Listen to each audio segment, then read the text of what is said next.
in the CRT literature, what do they think of white people or whiteness? Who would you like me to quote? Kimberly Crenshaw. I haven't read Kimberly Crenshaw. She says that whiteness is a cancer or a toxin on our society. The concept of whiteness, the racial concept of whiteness. Okay, so what is whiteness?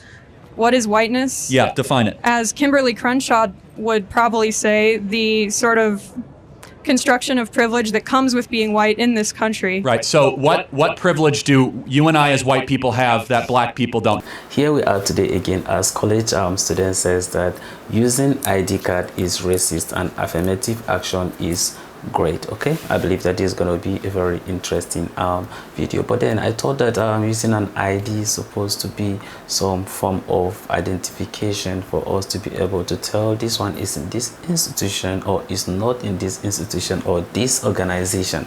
But anyway, we could listen to Charlie Kirk for him to give us a detailed explanation concerning that. So without any further ado, let's get on to this video and check this out.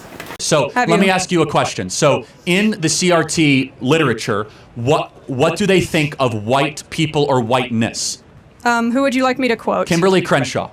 I haven't read Kimberly Crenshaw. She says that whiteness is a cancer or a toxin on our society. The concept of whiteness, the racial concept of whiteness. Okay, so what is whiteness? What is whiteness? Yeah, define it. As Kimberly Crenshaw would probably say, the sort of construction of privilege that comes with being white in this country. Right. So what privilege do you and I as white people have that black people don't have? Yeah, great question. On applications that are blindly judged, white-sounding names are often given the job more, they're paid more. Not true. In fact, it's the opposite. There's black privilege right now. It's called affirmative action, where underqualified blacks are taking Asians and white people's places in universities across the country. True or false? True. Okay, so yeah, there's black privilege, not white privilege in this country. I actually don't think affirmative action is how we address education inequality. Okay, well, that affirmative action is still largely supported by the CRT regime. But let's get back to CRT, to the essence of it. Sure. CRT believes in one manifestation of its ideology is black-only dormitories. So white people are not allowed. Do you believe in black-only dormitories? No, and I don't have to agree with every aspect of an ideology to argue for it. So then what part of CRT do you like? Because they call whiteness a toxin, black-only dormitories, and if you want to talk about like ideological or intellectual sloppiness, the 1619 Project was... I think it's very sloppy. Okay, we agree. Nicole Hannah-Jones. I think it's overstated, and I think some of the parts are inaccurate. Okay, good. The parts of CRT that I think are most relevant and, very factually, you can, what am I trying to say? There's a lot of evidence for them, is the fact that previous inequalities, such as the institution of slavery, such as our treatment of Native Americans, do in fact affect those populations today. And you were saying before, in inner cities, there's a lot more crime, and a lot of that is because of redlining and other practices that come directly from the mistreatment of minorities previously in this country. So I want to make sure I understand. So black people make up 13% of the American population. Oh, 1350, my favorite. Yes, exactly. Why do they commit 55% of all the murders? Super great question. It's basically a very complex intersection of race and economic status. It's pretty well known that minority people tend to be in a lower economic status because of discrimination that they face. So then why don't poor Asians commit a lot of murders? Also a great question. Asian people weren't originally brought to America on purpose like black people, and they weren't already present here like natives. So blacks murder because they were brought here 250 years ago? No, I would like to finish. Okay, just answer. It's very simple. I am answering. No, I know, but you're not really. I am. Asian Americans predominantly immigrate here for work reasons. They come from already wealthy countries. They're already wealthy when they get here. Crime is committed primarily by First of all, poorer that's not people. true. Talk to anybody from who's Vietnamese? Anybody? Did your family come here wealthy? No. Yes not and wealthy, no. Okay. but not. Yes I'm not or saying no? they come No. here. Okay. The average Vietnamese does not come here wealthy. I'm not. Okay. I perhaps misspoke. Not wealthy, but a lot of the, you complain about it all the time. A lot of the immigration from countries that border us, right? It's sort of desperate people who are of a lower economic status, right? And they're coming here for a better life. So two things. Number one, there's been more blacks that have legally immigrated to this country in the last 30 years than were ever brought as slaves. That's number one. Number two, you still haven't answered the question. I'm trying to. Why? It's a complicated answer. Black people are only 13% of the population, yet they commit 55% of the murders. Why? Because black people tend to be in lower economic statuses because of Okay, no, this CRT. is fine. This is great. Basically. So you think that poverty equals crime? I think that it's highly correlated, and there's a lot of studies This is where on we that. disagree. What an insult to the working poor of So this why country. do you think black people commit more Well, crime, first Charlie of all, Kirk? so how? Let me ask you a question as No, my answer answer. it. Go on. What percentage of blacks have a father around when they're raised? I'm not sure. 20%. So that's why you 80% of think it is. blacks do not have a stable father around. It is the most predictable way to end up in prison, end up as a murderer or a criminal. And why It's do not a you think that's racism a problem? It's not a white supremacy problem. It's a fact that black fathers impregnate women and they don't stay around with the women And that they have why- impregnated. Charlie Kirk, do you think that happens more in the black community compared to others? It's threefold. Number one, we subsidize single motherhood. Number two, it's culture. It's accepted in the black community, and it so shouldn't it's culture. Okay. Don't take my I word see. for it. Read Thomas Sowell's own book on how black culture allows single motherhood to continue into a nanny state type practice. 75% of black youth are raised without a father in the home. 75%. Is that a bigger problem or not a bigger problem than whiteness, white privilege, or white supremacy? How They can should you all blame? be addressed, and they're all related. Okay, how is a white person to blame for the fact that 75% of blacks? Oh, individual white people aren't at all to blame. Okay, we agree. Yeah. So, but wouldn't it be more like smarter to be like, hey, that this is not about systemic racism. Like, stop impregnating your women and abandoning them. Well, the way to incentivize not impregnating women and abandoning them is increasing access to healthcare, into housing, into everything that we know increases those outcomes for people. So we have spent $30 trillion on the social welfare system since 1965. Black people are poorer, and the single motherhood went from 25% to now 75 to 80%. So the more money we've spent on black America, the less fathers we have, because black women divorced black men and married the government. And do you think that's a problem inherent to black people? No, it's not. It's happening now in white communities and Hispanic communities. It's just the worst in black America. And why do you think that is? Why is it the worst in black America? There's also a cultural problem. There is, and we have to be honest about it. It's just that black people are No, let me ask you a question. Like that, the average music that a black person in Compton is listening to, is it about contemplating the good, the true, and the beautiful, or is it about being a gangbanger and trying to get as much money and sleep with about as many girls as you can? I would actually like to think I would be offended by that. Do you think the average black kid in Compton is listening to Beethoven or some sort of gangster rap music that glorifies gangster culture? Silly question. Rap wasn't created to glorify gangster culture. So even though there is okay, rap, I mean, I'm sure you're not that's answering. doing that. You're dodging the question because. Okay, I'm sure they're listening to rap. Okay. So you think rap music makes them leave their mom? Do you think the cultural expectation in black America is that you stay with the woman that you impregnate? Within black communities? I can't speak on that. Okay, the answer is no. It's not. It's not expected. Okay, and do you think that hold on, in white Anglo-Saxon Protestant communities, it's a fact. Hold on. In upper middle class white communities, upper middle class. Say that part louder. Yeah, upper middle class white Anglo-Saxon Protestant communities, if you impregnate a woman, you are looked down upon, and we do not think highly of you if you abandon the woman that you impregnate. That's a cultural difference. Has nothing to do with money. Has nothing to do with anything except norms. And the norms that have infected black America are destroying it from within. We need more fathers, not less. We need more dads around and less drag queen story hour. We need more young blacks to be able to look up to role models that are not leaving all the time and are not just saying, hey, I impregnated her, so be it. It's a toxin, and if we don't address that as the root cause, it's white supremacy, it's injustice, it's economics, we're dancing around the core of the issue. I guess what I'm saying is, right, and you've perfectly actually laid out the dichotomy here. It is a fact, obviously, that black people disproportionately commit crime in this country. No one's arguing that.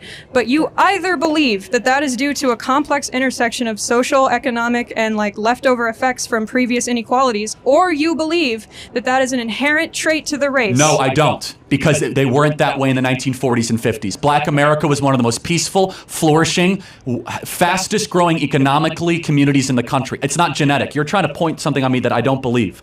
Instead, but then Black you do America. believe that it's hold not on. genetic, so you do think CRT is correct. Hold on a second. That's kind of what I'm getting at. In the 1940s and 1950s, black America was prosperous and was on pace to be richer and wealthier than white America. More dads were staying with the women that they were with. There was monogamy. What changed? You're supporting my argument. No, hold on. But answer the question. What changed? Did America get more racist since the 1950s? I would argue there were more racist policies passed. There were more policies dedicated to lining off those communities and pushing them into poor housing and poor schools. Wait a second. In the 1950s, Jackie Robinson had not even broken the color barrier. We had Jim Crow laws. We hadn't passed the Civil Rights Act, and we hadn't passed the Voting Rights Act. Yet blacks were better in the 1950s per capita than they are today. So we have become less racist. We've passed more anti-racist laws and given more stuff, and blacks are worse than they were 70 years ago. Yeah. Why? So you're equating here institutional and social racism.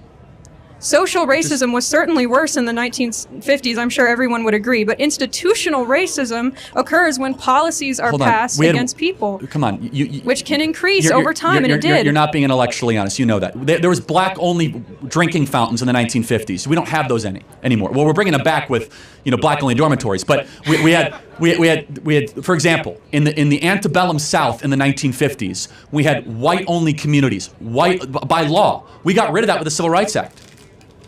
But it didn't, unfortunately, we look around, the numbers speak for themselves. Black youth are less likely to have fathers. They're not doing as well as far as economically. They commit more crimes. So something changed. And our argument is what changed is three things. Number one, the imposition of the Great Society Project by Lyndon Baines Johnson of spending $30 trillion since 1960s on Section 8 housing, on welfare, on all sorts, where, as I said, that young black women married the government and they divorced young black men. And then we also have had, as Thomas Sowell and as Clarence Thomas would say, the soft bigotry of low expectations. And we have been afraid to get to the root of the issue or even speak about it because we don't want to be called a racist. So what is imposing those low expectations? Part of it is like white academic culture.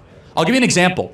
I'm not saying you believe this, but Merrick Garland, the Attorney General of the United States, has come out and said having an ID to vote is racist. That is code for saying black people are too dumb to get a voter ID. You're doing it again. You're simplifying a very nuanced, complex argument from the real people who are making it. Is voter ID racist? Obviously not, Charlie. Okay, all right. Do you want to know where the argument comes from? I can eloquently tell you. Eloquently tell me why voter ID is racist or whatever. Certain policies in southern states were proposed that would, I think the quote from the person who decided the case was, with surgical precision, target the times where black people were voting and make it illegal or harder for them to get that to come at that time. And then they were targeting the type of ID that black voters had and making that specific type of ID illegal. That is racist. Perfectly fair. How does that impact today, saying that every citizen, if you need an ID to vote, just that aside, why is it racist? Because we have to have, obviously humans are making those decisions, right? And so if there is still institutional racism and people in power that are racist, we can't trust those institutions to make those decisions without discriminating against people. What institutional racism do we have in this country right now? What you just named it. What? 1350. Okay, well, I mean, affirmative action needs to happen because there is not that many minorities in these higher educations or higher education institutions. Okay, so you're being clear, which is then you lower standards. No. Affirmative action always does. Affirmative action lowers standards by definition. I'm saying why affirmative action was introduced. I'm not arguing for it. Were you asking me why it was introduced, or? No, I'm saying you agree that's why it was introduced. Well, I agree why it was. I don't think it ever should have been, but yes. Right, but there is institutional inequality, yes? Well, I wouldn't even use the word inequality. I mean, I don't love looking at it that way, but of course, white people generally are richer than black people in this country. Richer and more represented in politics and schools, yes? Somewhat yes and no. Why do you think that is, Charlie? Well, hold on a second. Let's ask the question here. Represented how? So, I mean... Look at Congressman. So, no, hold on a second. Are white people represented fairly in the National Basketball Association? Who cares? What political Hold on, power I does thought the we're all national... about fair representation. Listen. I think that it should, by law, half of the NBA should be white. Great, fine. And the product would suck. Lobby for it. Because I don't blacks care. are much better at basketball than we whites are. What political power does the NBA have? A lot, actually. The NBA reaches millions of people every day. They have slogans that people internalize. In fact, if the NBA had no political power, why would they have to wear Black Lives Matter on all their jerseys? Why would why would politicians try to get their endorsements all the time? The NBA is more powerful than Congress in some ways of shaping the minds. It's your turn to be academically dishonest. Hold on a now, second. but No, sure. no. But if you want fair representation, just to be clear, then why would you not be against whites, by law, being half of the National Basketball Association? Right now, Sure. black people make up 88% of the NBA. Do it, great. Who cares? No, I don't care. but- I'm saying, Okay. right, so here's my point. All right, if we fine. I have a shot, everybody. Please listen. If we... I could play for the Lakers. I hope... Do it, Charlie. I'll come to your games. I'll do it. The point is this, is that merit should triumph over all of it. Which is awesome. Okay, so merit should triumph. We agree. Okay. Okay, Charlie, do you think black people are not as smart or competent as Absolutely white not. people? No. Perfect. So they should, in theory, then be equally represented in positions of but no, power. hold on. So, have you ever read Discrimination and Disparities by Thomas Sowell? Do you only read Thomas Sowell? You've quoted him like 3 times. I haven't read No, that. I read a lot more than Thomas Sowell, but I'm happy to. Thomas Sowell's the only intellectual with the courage to go after like these core issues of why Black America has fallen behind and why no one actually has studied it. So let's just give a great example. When you don't have a father in the home, the amount of words that a child hears goes down by 60 to 70%. The amount of words that a child, I don't know if you're a mother or not, or plan to be. Okay. No, just it's an important point. The amount of words that an 18-month-year-old hears is highly predictive of IQ, verbal development. Okay, so that's simple. When you don't have a dad in the home, the mom is overwhelmed and there's just less interaction with the child. That's all fine. Okay, so we agree. I'm just saying that's not because of racism. That's true. Obviously, No, that's I'm fine. not saying that's good. No, she, I know what you meant. But you have a father in the home. All of a sudden, they hear thousands of more words a day, and they're like way further ahead of a single mother raising a child. That's not racism. Okay, so dads are good. Yes, great. Okay. My question to I'm saying you dads is, actually answer most of the questions that you might have about why Black America is falling behind. Okay, but because their dads don't stay around, and I'm that's trying bad. to sort of get to Go you to ahead. reconcile your own beliefs. And if that's true, which is fine, that's true. We can say that's true. You either believe that has social and economic causes, or you believe that, black culture's just worse. No, and there I isn't think another that thing to think. No, I Those was are your very options. clear. Right now, Black culture is being held captive by influences, songs, Which and role models. influences? I mean, Nicki Minaj, Cardi B. Okay, Nicki Minaj is causing dads to leave the home. Hold on a second. I don't think that's a good role model for 18-year-old black girls. I don't think that songs that are talking about like glorifying wet female genitalia is exactly, I don't know which one wrote that song. Which one was it? I think it was Ben Shapiro. Yeah, that's right. Yeah. But by the way, the role models of the 1940s and 50s for Black America were completely different. So it is a representation issue. Hold on a second. No, not representation. It's who do you get your art from? It's what values are they putting forward? It's the question of every day, for example, more times than not, black politicians will lament the condition of America. It's systemically racist.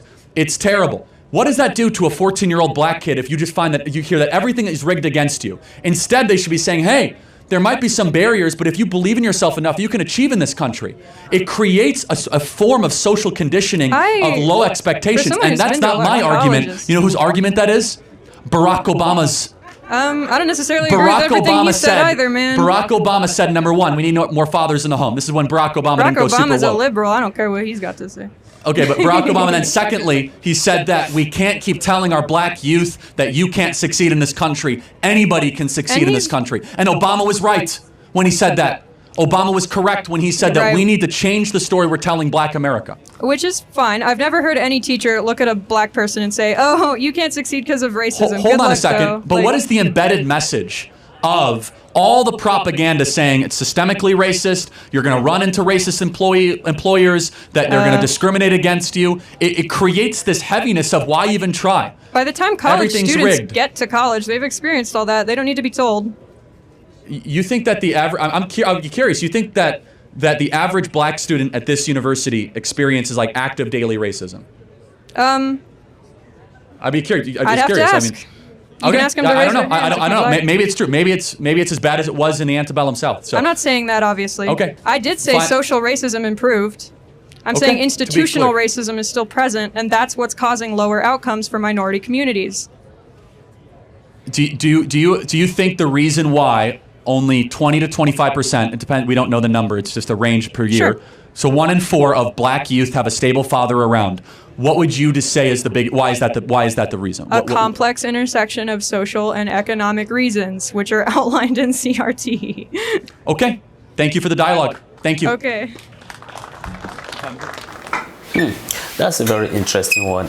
Listening to Charlie Kirk giving his explanation concerning the high rate of crime committed in America, and then pointing out black people contributing more when it comes to that. But then one thing I want to add up to what Charlie Kirk said is that I think that one of the main problems that America is facing today is the issue of people migrating to America and fail to integrate to the Americans' values. That is the problem. And I think that that's the same problem that Britain is also facing today. Why? Because people can come, with different religious background, different cultural background, different values, found themselves, in America and want to practice whatever they believe in, forgetting the fact that they are currently in a different society. So there's actually a problems of people trying to integrate into the American values, and that is the problems. That is the reason why maybe probably you could be maybe a black person, and because of from where you come from, this is how you behave. Now at some point when you come and maybe probably your numbers is a little bit much, let's say 50, 100, and at that point in time people tend, or in their subconscious mind, try to practice whatever belief they have when they are in their country, forgetting that the host country may have a different belief or how they see things. And then that's why this has always be a problem. And if you look at it critically, you bear with me that there's element of truth in it. And in fact, truth is always bitter. So there's actually a truth in it. And that's why, Charlie Kirk is saying that when you grow up and then your father is not there, you grow up, with your mother. And you know one thing about mothers. I'm not saying that mothers are not trying, of course. I still have a mom, I have a dad. But the one thing about mothers is mothers tend to give this kind of unconditional love. Do you understand? So if you're a child and you do something that is wrong, your mother, always, oh, my baby, this, and all those things, right? They tend to give you that kind of unconditional kind of love. But fathers, you bear with me, that father don't give this kind of unconditional love. When you do something, that is wrong, your father can easily, correct you and say, look, don't do this. When you do this, it is wrong and all that. The way they even speak to you, you will be afraid. And some of us, who are Africans, we all understand how that we can punish, our children. That's the truth about it. That's how, Africans, tend to believe. So if you grow out as a child, and then you grow up to the point that you probably grow up with your single mother, right? You do not have that fatherly love. You only be in the motherly love, and you do not have a fatherly love. At that point in time, there's a likely possibility that you could grow up, and then begin to commit all these manners of crime that we are actually talking about. Because of why? When you have your father around, all these things can be avoided. I know that some of you will not agree with me, but then this is just the truth about it. I know that, no offense to people who probably did not grow up with their both parents. Of course, I know that certain situations make people get exposed to that. But then just like how Charlie Kirk pointed out, that there are a lot of black people that will just get a girl pregnant and then just leave her. Okay, they will not take responsibility, they will not stay with the person, they will not train the children, and then stuff like that. And those are some of the problems that we are talking about. That's why I'm saying that it's issue of integration. Why? Because people come from different culture, and then they tend not to integrate to their host nations values, and then this has been the problem. And why is it a problem? It is because of the host nation tend to neglect it before, and then that is why some of these things are coming back, and that's why they keep making different policies to see that they can be able to regulate some of these things. But there's a change the fact, and that's why I see you was talking about the kind of things you listen to, people you listen to, the music you listen to, the culture you come from, and what you have been hearing, the kind of doctrines that is being preached to you. If they are not good doctrines, that's why people will end up committing all these manners of crime that we are talking about. And this has nothing to do with what racism. And that's why I say that sometimes truth is bitter, but then the truth is always what? The truth. And then that's why America is being faced with some of these things. I just thank Charlie Kirk for making some of these things easy for us to talk about, and then try to educate these college students, for them to understand the need of people to take responsibility. Not about of course America may try by spending billions on dollars on some of these social programs in order to help elevate some of these single mothers. Okay, but is that the solution? We all know that that is not the solution until the time that people start taking responsibility. Take responsibility of your own action. That is when some of these things can be fixed. Else otherwise, as some of these programs are being sponsored, and then some of these programs keep roll out supporting some of these single mothers and all that, does it make the number to reduce, or it increase the numbers? You bear with me, or what? The numbers keep increasing. That is why I'm saying that that is not the solution. But the solution will come when people begin to learn how to integrate into host nations values. When they begin to do so, then that is when the government can be able to regulate some of these things. And then that is the reason why they need to be, they are supposed to be this kind of strict immigration policy, okay, that can be able to help to checkmate some of these things. Else otherwise, the numbers keep growing. I know that some of these things that has been discussed are debatable, and I know that a lot of you have thought and opinion, and I want to see them at the comment section, and may God bless you as you do so. So this is the end of my video. If you like my reaction, you should like, share, and subscribe. If you have any video you want me to react to, don't forget to drop it at the comment section, and I'm going to check it out. So you remain blessed, and I see you in my next video. Bye bye.